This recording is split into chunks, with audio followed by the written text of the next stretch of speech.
नमस्कार, मैं हूं सुमित आजाद और आप देख रहे हैं ग्लोबल न्यूज। 5 मिनट में देश और दुनिया की सबसे ज़रूरी ऐसी खबरें जो आपको जानना बेहद ज़रूरी हैं लेकर के आया हूं इस वीडियो में फिर से।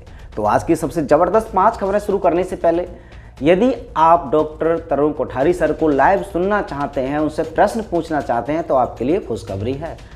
आज शाम को 6:30 बजे डॉक्टर तरुण कोठारी सर लाइव आएंगे एक चैनल पर, और जिस चैनल पर लाइव आएंगे उस चैनल का लिंक इस वीडियो के डिस्क्रिप्शन में मैं दे दूंगा। उस चैनल पर जाकर के आप या तो उसको सब्सक्राइब करके रख लीजिए या फिर उसको सेव कर लीजिए उस लिंक को। जैसे ही 6:30 बज जाएं आप फटाफट लाइव देखने पहुंच जाना और उनसे डायरेक्ट सवाल भी पूछ सकते हैं। चलिए बात करते हैं पहली खबर की। तो जिसका डर था वही हुआ, तालाबंदी हो चुकी है महाराष्ट्र के नागपुर में। 15 मार्च से 21 मार्च तक 7 डेज का पूरी तरह से तालाबंदी कर दी है महाराष्ट्र सरकार ने। तो हालांकि इसके बारे में मैंने ग्लोबल न्यूज़ पर न जाने कितनी सारी वीडियोज़ में पहले से ही बोल रखा था कि अब महाराष्ट्र में तो तय है कि वहाँ तो होगी ही तालाबंदी। तो लेकिन ये शुरुआत है, ऐसा नहीं है कि महाराष्ट्र में ही होना, हो सकता है कि बहुत सारी और भी सिटीज़ में अब ये होने वाला है। इसके ऊपर एक वीडियो आपको BR क्रांतिकारी पर भी मिल जाएगा कि आगे फ्यूचर में भी कहाँ कहाँ लग सकता है, ये तालाबंदी कहाँ कहाँ हो सकती है, उसके ऊपर वो वीडियो भी जाकर के देख लीजिएगा। तो चलिए आप अपनी राय भी दे सकते हैं, क्या ये महाराष्ट्र सरकार का फैसला सही है या गलत है। क्योंकि अगर तालाबंदी ही इसका समाधान होता तो दिल्ली में भी लग जाना चाहिए, क्योंकि वहाँ पे भी तो बहुत सारे किसान बैठे हैं। रैलियों में भी लग जाना चाहिए, क्योंकि रैलियों में भी तो लाखों लोग आ रहे हैं। अभी महाशिवरात्रि पर लाखों करोड़ों लोगों की संख्या में लोगों ने गंगा स्नान किया, वहाँ पर भी तो लग जाना चाहिए था। लेकिन वहाँ पर जब कुछ नहीं हुआ तो महाराष्ट्र में क्यों लगाया गया ये तालाबंदी। चलिए दूसरी खबर की बात करते हैं। तो बॉम्बे हाईकोर्ट ने कहा है कि हम जो पूरा भारत है उसको जहाज कहा, और कहा हम उसके पायलट हैं और उसके कप्तान हैं। तो इसलिए हमारी जिम्मेदारी है कि हम जो टीका है वो सबसे बाद में लेंगे, कि भारत की जो न्यायपालिका है उसको टीका सबसे बाद में मिलना चाहिए।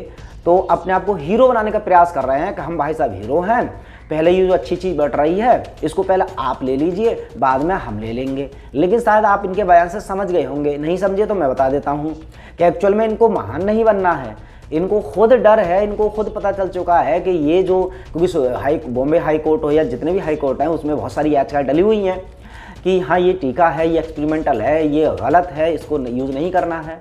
तो हाई कोर्ट को भी पता है कि इसके फ़ायदे कम नुकसान ज़्यादा हैं। तो वैसे ही मैं पहले जनता को मरने दीजिए, फिर हमारी बारी आएगी, हम देखेंगे बाद में। तो ऐसा वो बचना चाह रहे हैं और इस सच्चाई को वो अलग तरीके से कह रहे हैं। क्या ये जो मैं कह रहा हूँ वो सच है या जो हाई कोर्ट कह रहा है वो सच है? दोनों की बात में किससे हैं आप सहमत, कमेंट बॉक्स में बता दीजिए। हो सकता है आपकी भी सोच बॉम्बे हाई कोर्ट से ही मिलती हो। अब बात करते हैं तीसरी खबर की। तो जो केजरीवाल जी हैं उनकी पोल खुल सी चुकी है। हालांकि कई बार ऐसे वो बयान दे चुके हैं जिसको देख करके लगता है कि ये जो आम आदमी पार्टी है वो बीजेपी की ही टीम भी है, कि बीजेपी को बहुत ज़्यादा कई बार सपोर्ट किया है केजरीवाल ने। तो हाल ही में केजरीवाल ने कहा कि अमित शाह ने बहुत अच्छा काम किया। ये जो षड्यंत्रकारी महामारी थी, षड्यंत्रकारी तो मैं बोल रहा हूँ, वो तो असली वाली महामारी बोल रहे थे बयान में, कि ये जो महामारी है इसके दौरान अमित शाह जी ने बहुत बढ़िया काम किया, ज़बरदस्त काम किया, मतलब तारीफों के पुल बांध दिए केजरीवाल जी ने। तो हालांकि इस तरह के बयान आना और पहले भी बहुत बार सपोर्ट कर पाना, तो विपक्ष को मौका मिल गया। उन्होंने कहा है कि ये जो आम आदमी पार्टी है ये खुद बीजेपी की ही एक पार्टी है और कांग्रेस को हराने के लिए, कांग्रेस को हटाने के लिए ये चाल चली गई थी जब आम आदमी पार्टी का विकास हुआ था। चलिए चौथी खबर की बात करते हैं। तो सऊदी अरब में जो सबसे बड़ी सरकारी तेल की कंपनी है उसका नाम है आरामको, उस पर अभी हमला हुआ है। आतंकवादियों ने, हमलावरों ने हमला किया है, जिसमें कि उन्होंने 14 तो ड्रोन का यूज़ किया और 8 बैलिस्टिक मिसाइल दाग दी। हालांकि रिफाइनरी में नुकसान तो हुआ बट इतना ज़्यादा लेवल का नहीं हो पाया, उन्होंने कवर कर लिया, मिसाइल को हवा में ही उड़ा दिया। बट ये बहुत बड़ी गंभीर बात है, क्योंकि अब सऊदी अरब में इस तेल कंपनी पर जैसे ही हमला हुआ है तो जाहिर सी बात है अब तेल की जो कीमतें हैं वो और ज़्यादा बढ़ जाएंगी। पहले से बहुत बढ़ रहे थे। 3% वृद्धि हुई है क्रूड ऑयल की जो है कीमत में। तो देखते हैं अभी कितना और इसका प्रभाव पड़ता है, वो आपको बताते रहेंगे।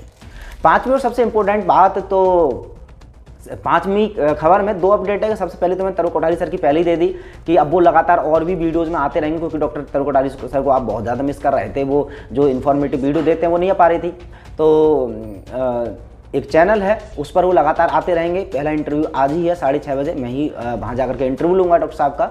लिंक इस वीडियो को डिस्क्रिप्शन में दे दिया। उसके अलावा यदि आप मेमोरी बूस्ट करना चाहते हैं तो डॉक्टर BRC सर के एक शिष्य हैं सौरभ जी, वो एक बहुत ही अच्छी मेमोरी बूस्ट ट्रेनिंग दे रहे हैं ग्लोवी हेल्थ पर। उनकी पहली वीडियो मैंने ये वाली उसमें डाल दी है, तो आप उसको जाकर के पहले देख लीजिए। और भी पूरी सीरीज आएगी, और उनसे पर्सनली भी कोशिश करना चाहें तो आप खुद भी वो वाली वीडियोस देख सकते हैं, यानी कि जो मेमोरी बूस्ट की ट्रेनिंग है वो ले सकते हैं फ्री में। और दूसरों को भी, अपने अगर घर परिवार में कुछ छात्र छात्राएं स्टूडेंट्स हैं उनके लिए भी ये वीडियोस बहुत ज़्यादा बेटर हो सकती है, तो वो भी जाकर के देख लीजिएगा। 5 खबरों के बाद मिलते हैं अगली वीडियो में, तब तक अपना ख्याल रखें। जय हिंद।